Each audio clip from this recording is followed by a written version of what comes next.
मुख्यमंत्र्यांची तुम्ही 2 दिवसांपूर्वी भेट घेतली होती. त्यातला महत्त्वाचं एक पत्र सध्या सोशल मीडियात प्रचंड व्हायरल आहे. बांटी आयोगाच्या अनुषंगाने आपण अनेक गोष्टी समोर आणलेल्या आहेत. काय तुमच्या या सगळ्या विषया संदर्भात म्हणणं आहे? कारण की त्यांनी चुका केल्या तर त्यामुळे आरक्षणाचा विषय ओबीसीचा प्रश्न निर्माण झालेला आहे. असं आहे की 4 तारखेला रात्री मी मुख्यमंत्र्यांची बैठक वेळ मिळाला, त्यानंतर मी त्यांना भेटलो. त्यावेळी बऱ्याच गोष्टींच्या म्हणजे त्यांना मी पत्र दिलं. त्याच्यामध्ये एक म्हणजे सिंहस्थ कुंभ येतो आहे नाशिकला, तर आताच आपण पत्र लिहून भारत सरकारला सांगितलं पाहिजे की आम्हाला ते आर्थिक सहकार्य त्यांनी करावं. ते कबूल झालं, तुम्ही ते पत्र आपण लिहू, त्याप्रमाणे त्यांनी सांगितलं. नंतर निर्यात मूल्य जे आहे ते पूर्णपणे कांद्यावरचं काढून टाकावं, त्या संदर्भामध्ये एक पत्र मी त्यांना दिलं. तर ते सुद्धा त्यांनी म्हटलं की मी ताबडतोब पत्र पाठवतो. आणि हे खरं आहे की कांद्याचे भाव पूर्णपणे पडलेले आहे. त्याच्यानंतर येवला पोलीस स्टेशनचे आणि लासलगाव पोलीस स्टेशनच्या इथे पोलीस स्टेशनच्या आवारातल्या काही जे काही भिंत बांधायची आहे किंवा कर्मचाऱ्यांची काही घरं बांधायची अधिकाऱ्यांची, त्याचा प्रस्ताव आपण तयार करून त्याप्रमाणे ती त्यांच्या घराची बांधणी करावी, ते एक पत्र दिलं. आणखी लासलगाव मार्केट तर्फे विंचूरला त्यांनी शासकीय भावानं ते 3.5 एकरची काहीतरी ती जागा घेतलेली आहे. नियमानुसार आहे, कारण तिथे आता गर्दी खूप होते, आवश्यक आहे. त्या फायलीवर त्या मुख्यमंत्र्यांची सहीची आवश्यकता आहे की त्यांना ते पत्र दिलं, मी ते ताबडतोब कळतो. तर अशी अनेक पत्र दिली. त्याच्यामध्ये शिवभोजनचं एक पत्र मी त्यांना दिलं आणि त्याच्यामध्ये मी त्यांना सांगितलं की बाबा शिवभोजन एक 2 लाख लोक आजचा शिवभोजनचा फायदा घेत आहे. कोण 5 रुपये देतो, कोण 10 रुपये, कोण अनेक लोक फुकटच केंद्रवारी सुद्धा त्यांना देत आहेत, फार गरीब असले तर. आणि 2000 केंद्र आहेत, त्याच्यामध्ये केंद्र प्रमुख आहेत, पण त्याचबरोबर सर्व्हिस देणारे, जेवण करणारे, त्याची भांडी वगैरे साफसफाई करणारे, अशा आणखी 7-8 माणसं त्याच्यावर आहेत. म्हणजे त्यांच्या प्रत्येकाच्या घरी आणखी जे आहेत काही लोक आहेत की ते त्यांच्या पगारावर अवलंबून असतात. ते 20-25 हजार लोक असतात, तर हे 2 लाख त्यांच्या घरचे जे आहेत लोक, त्यांच्या दृष्टीने सुद्धा हा फायद्याचा आहे.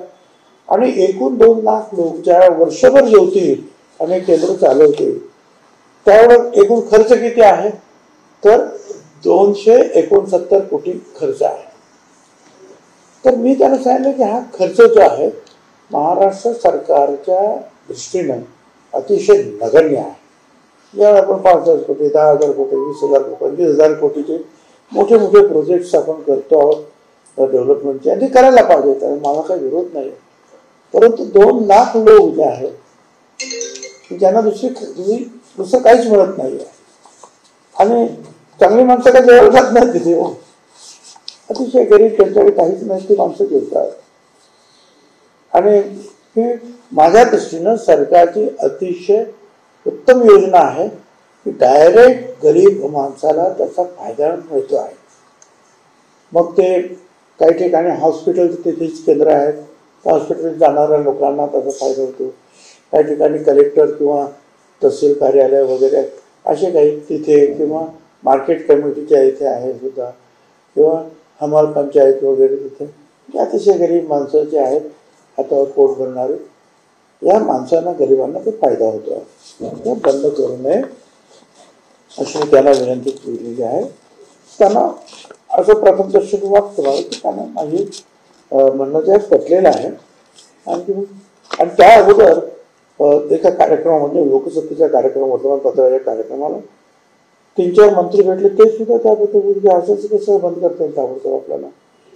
पण हे केंद्राचं जे आहे, महिला पण काल 50-60 लोक आले होते त्याच्या अगोदर मला भेटायला. तर ते महिला रडत होतं, कारण म्हणे आम्ही दागदागिने गहाण ठेवून मोडून ते कुठे धाबा असेल, कुठे छोटंसं हॉटेल असेल, काय असेल, काय ते घेतलेलं आहे. तिथे आता मी उद्योग सुरू केला, त्याला फर्निचर लावलं. त्याला आम्ही सांगितलं तो CCTV लावला पाहिजे, तो आम्ही लावला. प्रत्येकाचा फोटो त्या नवीन रोजचा अक्षरांचा रेखांचा सहित तो फोटो, ते काम आम्ही करतो आहोत. आता हे एवढं सगळं का पैसे पण खर्च झालेले आहे. आणि याच्यातून भ्रष्टाचार काय असणार? काहीच भ्रष्टाचार नाही. पण गरिबांची त्याची जी सेवा आहे तर ते त्यांचं ते रडत होते, ते सांगत होते की कृपया हे बंद करू नका, काय आम्ही सगळे अडचणीत येऊ. तर मी सांगतो मुख्यमंत्र्यांना, त्याप्रमाणे मुख्यमंत्र्यांना सांगितलेलं आहे. आणि मग आणखीन एक पत्र दिलं त्यांना, ते म्हणजे जे आहे की आता ज्या निवडणुका होतील त्या निवडणुकांमध्ये आम्हाला आमचं आरक्षण पूर्णपणे मिळावं. कारण ह्या बाकी आयोग जो आहे त्यावेळेला जे सुप्रीम कोर्टाचे जज बसलेले होते ते एवढे घाईमध्ये होते की 15 दिवसातच आम्हाला पाहिजे, अमुकच पाहिजे. पावसाळा आहे तर पावसाळा आहे, आता कसं इलेक्शन, जिथे पाऊस आहे तिथे निवडणुका घ्या, अशा रीतीने केलं. आणि काही अनेक नगरपालिका किंवा संस्थांमध्ये जे आहे ओबीसीला 0 आरक्षण मिळालं आणि त्यांच्या निवडणुका झाल्या. काय करणार, सुप्रीम कोर्टाचा आहे. आणि मग अशा काही घाईमध्ये जे आहे ते बाठिया कमिशन बनवलं. बाठिया कमिशन मध्ये करा, 15 दिवसात करा, 20 दिवसात करा. 8 दिवसाला 20 दिवसामध्ये कुठे काही होतं का मला तुम्ही सांगा. आणि ते पण त्यांनी जे आहे ते मतदानाचे जे लिस्ट घेतले. मग गायकवाड कोण आहे? गायकवाड म्हणजे मराठा आहे. अरे पण गायकवाड दलित समाजामध्ये आहे, गायकवाड तर माळी समाजामध्ये आहे, अनेक ठिकाणी आहे. पाटील सुद्धा जे आहे आगरी समाजात पाटील आहे, अनेक ठिकाणी पाटील होते. पण ते आडनाव बघून काही लोकांनी केलं. त्यावेळेला झालेल्या एका मिटिंगमध्ये त्यावेळेचे मुख्यमंत्री होते उद्धवजी ठाकरे आणि बाकीचे मंत्री आणि सगळे जे अधिकारी वगैरे, त्यांना मी दाखवलं की याच्यामध्ये 4 ठिकाणी त्यांनी सांगितलं. म्हणजे सिन्नरचे उदाहरण आहे की सिन्नरमध्ये 4 गावामध्ये एकही ओबीसी नाही. म्हटलं मी लोकांना पाठवलं तिथे चौकशी करा.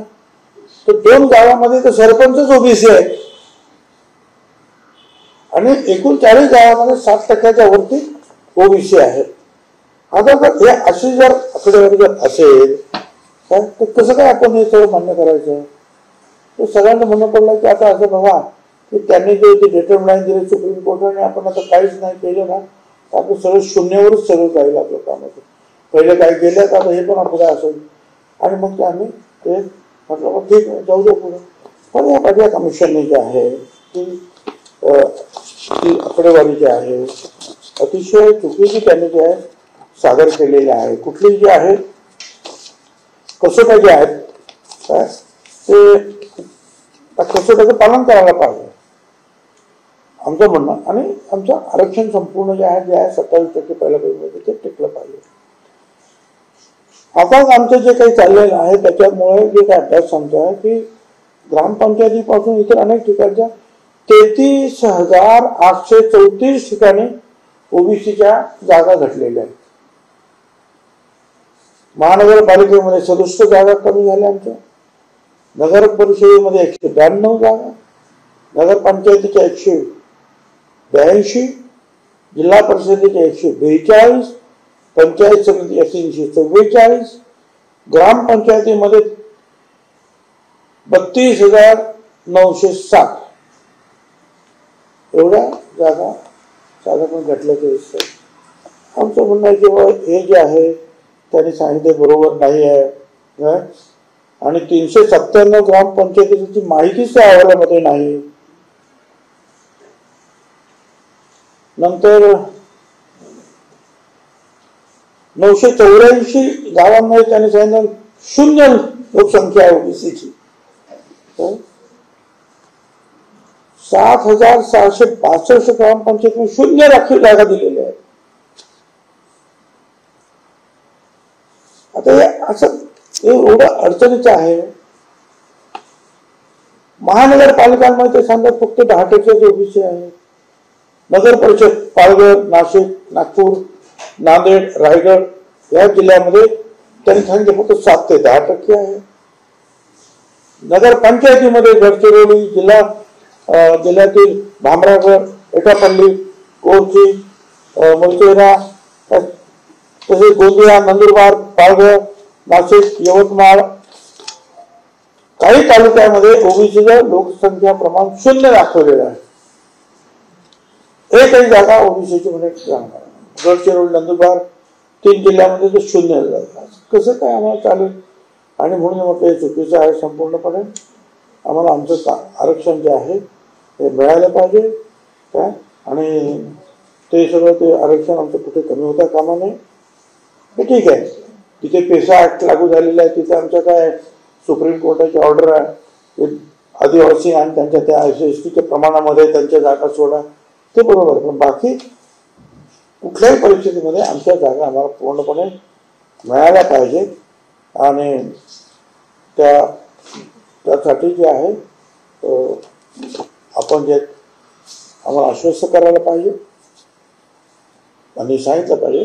कारण ओबीसींनी त्या मागच्या निवडणुकामध्ये विधानसभेच्या प्रचंड मोठ्या प्रमाणावर महायुतीला मतदान केलेलं आहे. म्हणजे चांद्यापासून बांद्यापर्यंत सगळं. अशा परिस्थितीमध्ये सरकारचं काम राहणार आहे. सुप्रीम कोर्टाने जे काही सुरुवातीची ऑर्डर दिली असेल आदिवासी समाजाच्या ते ठीक आहे, परंतु बाकीचं आम्हाला आरक्षण मिळालं पाहिजे.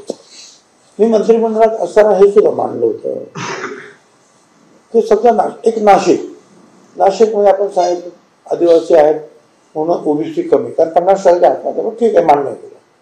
पण मग मी सांगितलं की समजा सांगली असेल आणि मग तिथे ओबीसीचं आदिवासीचं प्रमाण एकदम नगण्य असेल, मग तिथे ओबीसीचं प्रमाण आम्हाला वाढवून द्या. किंवा दलित प्रमाण एखाद्या जिल्ह्यामध्ये कमी असेल, मग तिथे आमचं जे आहे इकडे जे काही कमी होईल ते तिकडे वाढवून द्या. आणि एकूण जे आहे राज्यामध्ये 27% आमचं आरक्षण कसं होईल ते पहा. काही ठिकाणी कमी होईल तर काही ठिकाणी जास्त सुद्धा. याचा विचार जो आहे शासनाने करणं गरजेचं आहे. आणि मी तेव्हापासून ते सांगतो आहे आदिवासी अधिक असतील, ओबीसी जागा कमी झाल्या 50% आतमध्ये, आदिवासी एका जिल्ह्यात नसतील तर तिथे समजा 5% आदिवासी असेल तर 5% जागा त्यांना मिळतील ना. पण मग बाकीच्या त्या जागा ज्या आहेत 50% पर्यंत ते ओबीसीना द्या, म्हणजे त्याचा समतोल होईल. तर आता हे सगळं जे आहे आमच्या मागण्या आहेत, हळूहळू प्रयत्न करू. मुख्यमंत्र्यांनी थोडं आश्वस्त केले की मी ते लक्ष घालतो आणि सगळे कागदपत्र जे आहेत त्यांना बरेच दिले, हे सगळे त्यांनी ठेवून घेतलेले आहेत. आणि म्हणून मी सगळे वाचतो, अभ्यास करतो, काय मार्ग काढतोय, ओबीसीवर कुठे अन्याय होणार नाही याची काळजी घेण्याचा आम्ही प्रयत्न करू. या डेटामध्येच अडचणी आहेत, म्हणजे कुठेतरी चुकीच्या पद्धतीनं काम झालं या डेटा संदर्भामध्ये असं त्यावेळेला त्यांनी सांगितलं ना की मग आता काही असं तो द्या तसाच. अनेक ठिकाणी तर ते महेश झगडे तिथे होते, मुंबईमध्ये म्हणे ओबीसी नाहीच आहे आणि ओबीसी नाही मुंबईमध्ये. अरे आमचे सगळे वंजारी समाजाचे बिचारे स्टेशनला काम करणारे जे आहे सगळे वंजारी समाज, मार्केटमध्ये काम करणारे सगळे ओबीसी समाजाचे लोक आहेत. एवढंच नाही, समजा बाहेरून आलेले असतील, समजा आज 60-70 वर्ष राहतात, यादव आहेत, कुर्मी आहेत, कुशवा आहेत, ते जरी समजा आले तर ते ओबीसी आहेत ना, ते झाले तुमच्या महाराष्ट्रात, ते तुम्हाला मतदान करतात. सगळे ओबीसी आहे. मुस्लिम समाजाचे आहे, कुरेशी आहे, मणियार आहे, भगवान आहे, आहेत का इथे. भंडारी समाज किती आहे, फार मोठ्या प्रमाणावर मुंबईमध्ये. बाकीच्या ठिकाणी आगरी कोळी समाज किती मोठ्या प्रमाणामध्ये आहे. तो भूमिपुत्र आहे कोकणचा, मुंबईचा, ठाण्याचा. आणि तिथे जर तुम्ही सांगितलं की लोकसंख्याच कमी आहे, असं कसं काय चालेल. मग असं असेल तर आम्ही सांगतो एक तर मग ते जनगणना करा, किंवा असा एक नियम किंवा कायदा आहे असं मला समजतं की बाबा 2021 मध्ये जनगणना होणार होती, ती झाली नाही, बरोबर. मग आता एखादी स्कीम जर अडॉप्ट करायची असेल, सुरू करायची असेल तर आताची जनगणना तर नाहीच आहे. मग 2021च्या अगोदर जी जनगणना झालेली आहे 2011 मध्ये, त्या जनगणनेचा आधार घेऊन स्कीम ठरवतो आपण, राज्य सरकार आणि दिल्ली सरकार, भारत सरकार. हो, जिथे जनगणना झाली ना तर मागची जनगणना करा. आमचं म्हणणं आमची जनगणना झाली नाही. मग 1933 साली ब्रिटिशांनी जी जनगणना केली त्याच्यामध्ये त्यांनी की 54% आहे, ती 54% धरा. तीच मंडल आयोगाने धरलेली आहे आणि ती 54% धरून त्याच्या अर्धा आम्हाला आरक्षण दिलेलं आहे 27% 54च्या. बरं, हे 27% आरक्षण मंडळ आयोगाचं 9 सुप्रीम कोर्टाच्या जजेसने, त्या बेंचने मान्यता दिलेली आहे. आणि मग अशा आमचं आरक्षण कमी कसं काय होऊ शकतं?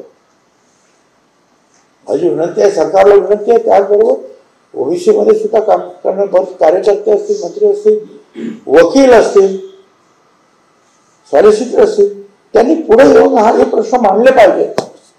सर्व बाजूने जर उठाव झाला तर सगळं टिकेल. पण हा फक्त राज्याचा प्रश्न नाही का, हा संपूर्ण देशाचा प्रश्न आहे. याच भावनेने जे आहे सर्व सरकारांनी आणि कार्यकर्त्यांनी पाहिलं पाहिजे आणि प्रयत्न केले पाहिजे. परंतु सर, एकीकडे ओबीसी समाजाच्या संदर्भात, ओबीसी आरक्षणाच्या संदर्भात तुम्ही भूमिका मांडतायत आणि सर्व हे करतात. दुसरीकडे मनोज जरांगे पाटील सातत्यानं उपोषण करताना पाहायला मिळतात मराठा समाजाला ओबीसी मध्ये आरक्षण मिळवण्याच्या संदर्भात. आता असं आहे ना की तो प्रश्न हा प्रश्न वेगळा आहे का. आणि त्यांनी तर आता की अनेकांना कोणी करून घेतलं, म्हणजे त्यांनी आता मला ह्या बाबतीत सपोर्ट करायला पाहिजे. ओबीसी ना, म्हणजे ओबीसीला सपोर्ट करा तुम्ही. अगोदरच काही आपण कुंडी दाखले वगैरे दिले तर सगळ्यांनी सपोर्ट करायला पाहिजे. मला दाखले घेताना कुंडी आणि परत ओबीसीचा मी बोलायला लागला माळा विरोध, असं कसं चालेल? मला सपोर्ट करायला पाहिजे. पुन्हा एकदा नव्यानं हे सगळं व्हायला पाहिजे. जनगणना नव्यानं सगळा डेटा गोळा केला गेला पाहिजे, नव्यानं हा डेटा गोळा केला गेला पाहिजे, अशी तुमची मागणी असणार आहे का? हो, माझी मागणी आहेच. हा डाटा गोळा करा किंवा 1933 जो आहे जी जनगणना झाली ती ग्राह्य धरा. जी आता तुम्ही 2011ची जनता करा, हा जर नियम असेल धरा ते 1933 सालची. पण सर, आता महायुतीचं बहुमतातलं सरकार आलं, महायुतीचं बहुमतातलं सरकार आलं, पार्श्वभूमी बहुमत या सरकारकडे आहे. त्यामुळे अनेक राजकीय पक्षांच्या निवडणुकीपूर्वी जे काही जाहीरनामे निघाले त्याच्यामध्ये जातीनिहाय जनगणना व्हावी ही मागणी प्रामुख्याने ठेवण्यात आलेली होती. तुम्ही सुद्धा त्या मागणी करता आग्रही आहात. मुख्यमंत्र्यांना भेटून ही मागणी करणार का? कारण की दूध का दूध पाणी का पाणी त्या जातीनिहाय जनगणनेमध्ये हे त्यांना तेच सांगितलं ना की पाठियाचं जे आहे हे आकडेवारी साफ चुकीचे आहे, काय हे आम्हाला मंजूर नाही. पुन्हा एकदा सगळ्या गोष्टीचा विचार झाला पाहिजे, बोललो ना त्यांना. असं आहे. ओके, बरीचशी कागद आहे, सगळी कागद विचारला गेली. त्याच्यामध्ये जास्त कागद आहे, काय काय प्रत्येक गावागावाला काय काय त्यामुळे त्यांनी ते ठेवून घेतली सगळं. त्याच्या काही डिपार्टमेंट मी बाजूला ठेवलं माझ्याकडे आणि मी अभ्यास केला. परंतु हे सगळं तुम्ही मागणी करता एकीकडे, परंतु जरांगे पाटील मुंबईत येऊन मुंबई बंद करण्याची धमकी, त्यांना विचार काय करायचं सरकार पाहून घेईल. सरकारचा प्रश्न त्यांचा प्रश्न आहे, काय करायचं. मी ओबीसीच्या भल्याचं जे काय अडलेलं काम आहे, नडलेलं काम आहे त्याची वाच्यता करतो आहे.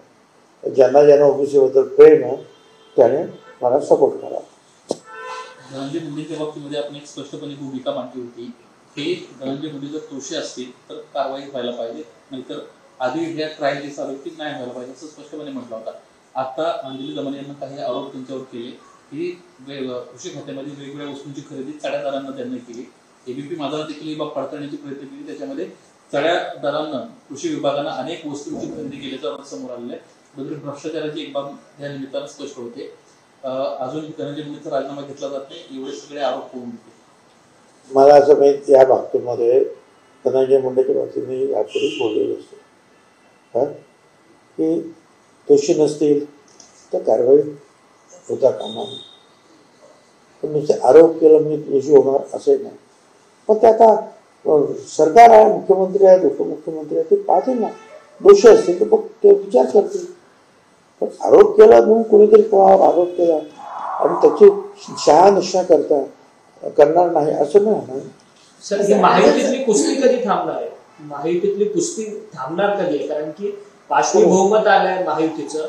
सरकारमधलेच आमदार वगैरे सगळेच मंत्र्यांवरती भ्रष्टाचाराचे आरोप करतात आहेत, आकाचे आका म्हणतात आहेत, सुरेश धस असतील, प्रकाश सोळंकी असतील. ही महायुतीतली कुस्ती कधी थांबणार आहे? बघा, महायुतीची कुस्ती वगैरे काही नाही आहे. आणि ती जरी कुस्ती असली तरी आता खरोखरची जी कुस्ती झाली याच्यामध्ये जो चुकीचा निर्णय घेऊन म्हणून जे काही अंतर्गत मारामारा परिमाणांच्या सुरू झाल्या अशी परिस्थिती सरकारमध्ये मला नाही जाणवत आहे. तिथला जो पंच जो आहे मुख्यमंत्री तो व्यवस्थित पाहतो आहे की पाठ लागली की नाही कोणाची त्या जमिनीला. त्याशिवाय तो कसा काय होऊन देईल एखादा निर्णय. चंद्रहार पाटील त्यांना तर स्पष्टपणे म्हणतं की पंचांना गोळ्या घातल्या पाहिजेत. चंद्रहार पाटील जे ठीक आहे, प्रत्येक जण जागापोटी त्यांच्या भावना तो बोलतो. त्याच्यानंतर काय सर, एकीकडे धनंजय मुंडे यांच्यावरती आतापर्यंत वेगवेगळ्या प्रकरणावरून आरोप होत होते. आता करुणा मुंडे यांच्या संदर्भात बँड्रा कौटुंबिक न्यायालयाने मोठा निर्णय दिलेला आहे. कौटुंबिक हिंसाचार प्रकरणामध्ये त्यांना दोषी ठरवण्यात आलेला आहे धनंजय मुंडे यांना. माझ्या काही कानावर मी काय ऐकलं नाही, मला काय माहित सुद्धा नाही. सर, गेले अनेक दिवस तुम्ही पक्षामध्ये नाराज होतात. तुम्ही तुमची उघड नाराजी पक्षामध्ये काय पक्षामध्ये नाराज होतात तुम्ही उघड तुम्ही भूमिका जाहीर सुद्धा केली. मग बरं, मग काय करू? पक्षाकडे कुणी वरिष्ठ नेत्यांकडनं कुणी संपर्क साधलाय का? जवळपास 2-2.5-3 महिने होत आले सरकार स्थापन. नाही, असं आहे की मला शिर्डीला जाण्यासाठी जे आहे प्रफुल्लभाई पटेलने सांगितलं की तुम्ही या तटल्यानुसार या. गेलो. एक 4 दिवसापूर्वी जे आहे अजितदादांचा चूक फोन आला होता की मी फार उशिरा फोन करतोय, दिलगिरी आहे म्हणून, पण बसून बोलूया वगैरे. म्हटलं ठीक आहे ना. तुमची नाराजी दूर झाली आहे का? कारण त्या दिवशी 4 तारखेला तुम्ही सागरवर गेला, देवगिरीच्या समोर तुम्ही गेलात. अलीकडे मिटिंग चालू होती सगळ्या आमदारांची, पण तुम्ही देवगिरी माझं काम होतं सगळं तिकडे मुख्यमंत्र्यांकडे तिकडे गेलो. नाराजी दूर हे काम जे आहे सगळं मुख्यमंत्र्याचं आहे. हे दुसऱ्याचं उपमुख्यमंत्री याच्यावर काय करणार मात्र आता एवढं सांगणार.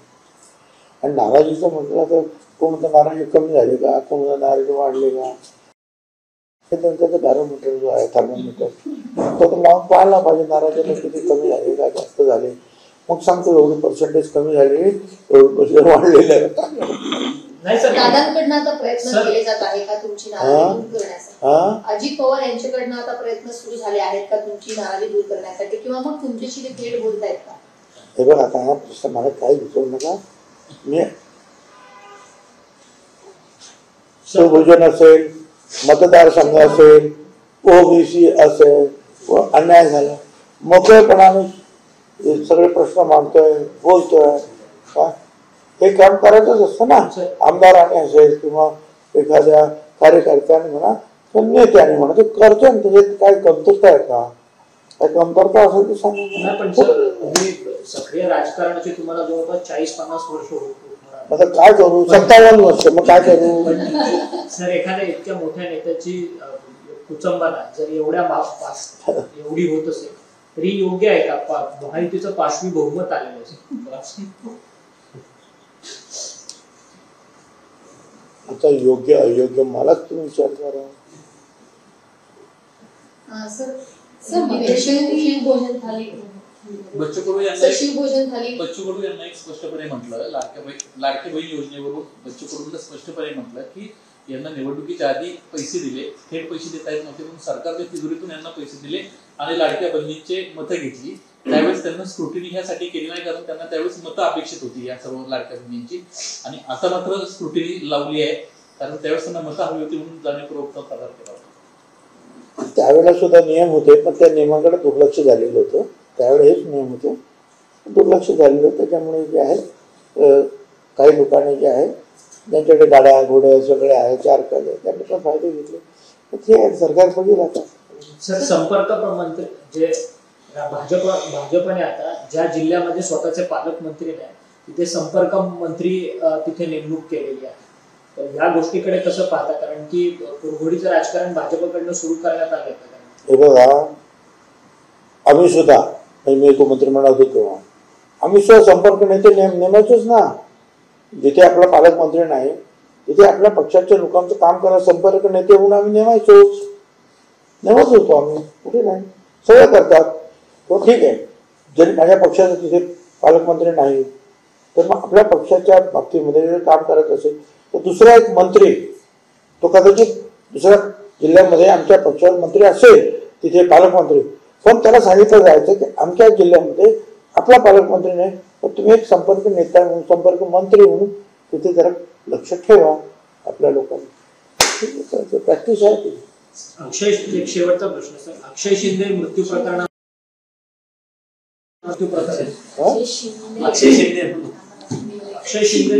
अक्षय शिंदेचं मृत्यू प्रकरण होतं, एन्काउंटर करण्यात आलं होतं पोलिसांकडनं. कोर्टाने आता या सगळ्या संदर्भात अक्षय शिंदे बदलापूर प्रकरण त्याचा एन्काउंटर करण्यात आलेला होता.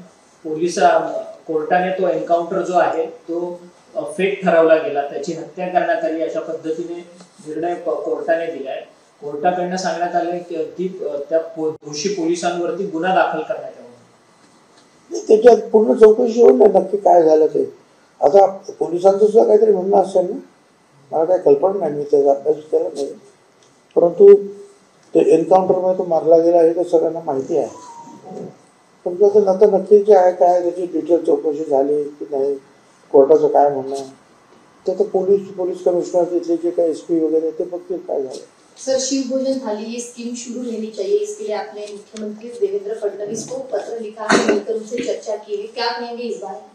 इस बारे में जो है कि 2019 से जब वो महाविकास आघाड़ी की सरकार आई थी तब से ये शिवभोजन थाली का प्रावधान किया गया और उस समय 1 लाख लोगों को जो है गरीब लोगों को खाना देना, उसमें कई 5 रुपया या कई शहर में 10 रुपया लेकर जो है उनको खाना देना है 1 लाख लोगों को. तो इसके लिए जो 1000 केंद्र जो है वो स्थापन किए गए और फिर शहर में कुछ 50 रुपया, 10 रुपया लोगों से आएगा तो 40 रुपया और 35 रुपया, अगर 5 रुपया अगर उधर से आएगा तो 30 पैसा कुछ है. तो बाकी का पैसा जो है सरकार उस केंद्र प्रमुख को देंगे. फिर दूसरे साल जो है और 1 लाख लोगों को दिया गया. उसके बाद में जो है बढ़ोतरी उसमें नहीं हुई. तो आज की तारीख में 2 लाख गरीब लोगों को खाना दिया जाता है. कई 5 रुपया लेते, कई 10 रुपया, कई केंद्र प्रमुख तो पैसा लेते ही नहीं, चलो बहुत ही गरीब है जाने दो. और उसको कार्यान्वित करने के लिए 2000 केंद्र महाराष्ट्र में स्थापन हुए. सारे पक्ष के, सारे जाति जमाती के लोग हैं. और वो जो केंद्र जो है तो बहुत सारे जो हमारे पास आए थे 4-5 दिन पहले, सारे लोग उसमें जो हमारी बहनें भी थी उनमें हमने जो गहने जो है हमने तोड़ डाले हैं. वो कोई छोटा सा होटल लिया है, छोटा सा ढाबा लिया है और वहाँ ये शिवभोजन गरीबों को दे रहे हैं. शुरुआत में जो कुछ गड़बड़ थी तो हमने कहा कि भाई उसके ऊपर जो CCTV लगा, फिर हर एक का जो है फोटो निकालो तुम्हारे कैमरे पे. फिर दूसरा और उसमें जो सुधार किया गया कि भाई वो वही सीट पर बैठा है, वो जहां बैठेगा वो उसका पूरा जो है ब्यौरा जो है उस फोटो में आना चाहिए, ताकि एक ही आदमी जो है रोज वही फोटो नहीं आवे. क्योंकि वही एक ही आदमी उस सीट पे नहीं बैठेगा ना, अलग अलग सीट पे बैठेगा. ऐसे बहुत सारे नियम भी इसको लगाए ताकि उसमें कुछ गड़बड़ी ना हो. तो अब ये लोग बोल रहे हैं कि भाई 1-2 लाख लोग जो है गरीब, वो उनको खाना नहीं मिलेगा. फिर हम 2000 केंद्र हमारे जो है एक केंद्र के ऊपर जो हम 7-8 लोग काम कर रहे हैं, उनके घर में 5-5 लोग हैं समझो. अब ये सारे जो है 15-20 हजार लोग वो केंद्र में निर्भर है.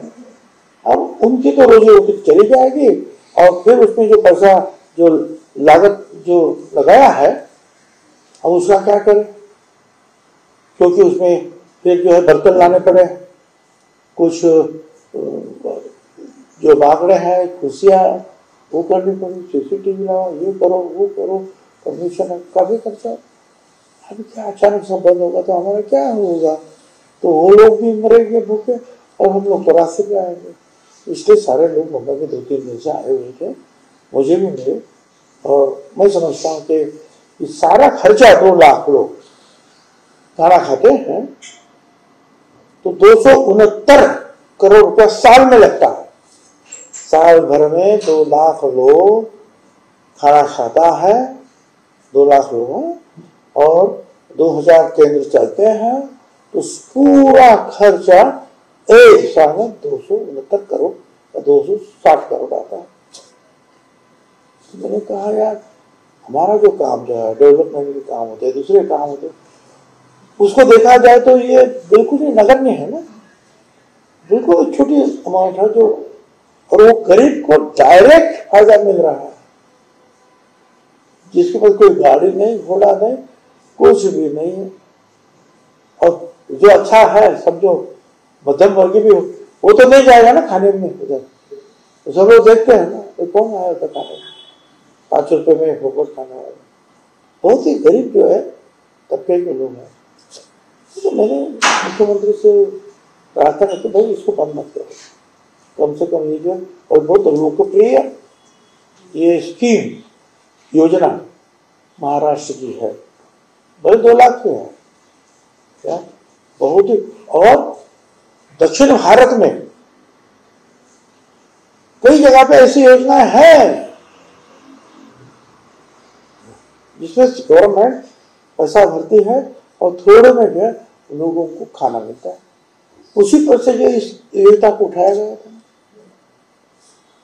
हम गिनती तो की है और मुझे लगता है कि हम 2-3 मंत्री भी उस एक प्रोग्राम में मिले थे और हमारा अपना योजना बंद हो रही है शिव भोजन से। मैं बोला भाई आप तो मंत्री हो तो मुख्यमंत्री से मिलो और उप मुख्यमंत्री से मिलो, मेरा काम तो है जो है इसके लिए जो है विनती करना, आवाज उठाना, वो काम मैं कर रहा हूँ। ठीक है, बहुत आपको सबको शुक्रिया।